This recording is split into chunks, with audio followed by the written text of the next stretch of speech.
نیند کے عالم میں انہوں نے ایک عجیب سپنا دیکھا۔ انہوں نے دیکھا حضرت جبرائیل علیہ السلام ان کے پاس آئے ہیں۔ ان کے ہاتھ میں ایک ریشمی رومال ہے۔ نبی جی صلی اللہ علیہ وسلم نے حیران ہو کر پوچھا، اے جبرائیل، تمہارے ہاتھ میں یہ کیا ہے؟ جبرائیل علیہ السلام مسکرا کر بولے، یا رسول اللہ، آپ خود اسے کھول کر دیکھ لیجئے، تب سمجھ جائیں گے۔ نبی جی صلی اللہ علیہ وسلم نے وہ رومال لیا اور دھیرے دھیرے کھولا۔ ارے! اس رومال کے بھیتر ایک ننھی بچی کا چہرہ چمک رہا تھا۔ نبی جی صلی اللہ علیہ وسلم نے پہچان لیا اور فوراً بول پڑے، یہ تو میرے عزیز دوست ابو بکر کی بیٹی عائشہ کا چہرہ ہے۔ انہوں نے پھر پوچھا، جبرائیل، مجھے یہ چہرہ کیوں دکھایا جا رہا ہے؟ جبرائیل علیہ السلام نے ادب سے جواب دیا، یا رسول اللہ، یہ وہی خوش قسمت لڑکی ہے جو دنیا اور آخرت دونوں میں آپ کی عزیز بیوی بنے گی۔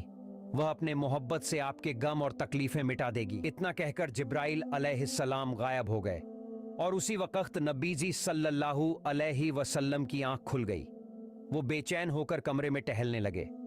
سوچتے سوچتے ان کے دل میں سوال اٹھے، ابو بکر کی بیٹی تو ابھی بہت چھوٹی ہے، دن بھر تو اپنی سہیلیوں کے ساتھ پتلے کھیلتی رہتی ہے، اتنی چھوٹی عمر کی بچی میری ہمسفر کیسے ہو سکتی ہے؟ وہ محبت کا مطلب ہی کیا جانے گی؟ نبی جی صلی اللہ علیہ وسلم 3 رات تک وہی سپنا دیکھتے رہے۔ اب شک کی کوئی گنجائش نہیں رہی۔ انہوں نے سر جھکا کر اللہ تعالیٰ کے حکم کو قبول کر لیا۔ کچھ ہی وقت بعد جب حضرت خدیجہ رضی اللہ عنہا کا انتقال ہو گیا اور نبی جی صلی اللہ علیہ وسلم کا دل تنہائی سے بھر گیا، تو وہ ابو بکر صدیقہ رضی اللہ عنہ کے گھر پہنچے۔ آنگن میں ننھی عائشہ اپنی سہیلیوں کے ساتھ پتلے کھیل رہی تھیں۔ ان کی پوری توجہ بس کھیل پر تھی۔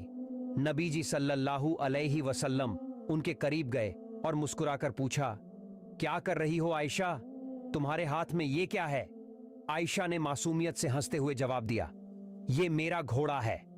نبی پاک صلی اللہ علیہ وسلم نے ہنستے ہوئے ذرا مذاق کیا اور کہا، اچھا ٹھیک ہے، سمجھ گیا، لیکن عائشہ، تمہارے گھوڑے کے تو پنکھ بنے ہیں۔ ارے! گھوڑے کے تو کبھی پنکھ نہیں ہوتے۔ عائشہ رضی اللہ عنہا معصومیت اور تیزی سے بولی، کس نے کہا آپ کو کہ گھوڑے کے پنکھ نہیں ہوتے؟ کیا آپ نہیں جانتے کہ اللہ کے نبی حضرت سلیمان علیہ السلام کے گھوڑے کے بھی پنکھ تھے؟ ان کی یہ بات سن کر نبی جی صلی اللہ علیہ وسلم اتنی زور سے ہنس پڑے کہ اس دن نبی پاک صلی اللہ علیہ وسلم کو اس قدر ہنستے ہوئے دیکھا کہ ان کے نورانی دانتوں کی مسوڑے تک صاف دکھائی دینے لگے۔ سبحان اللہ!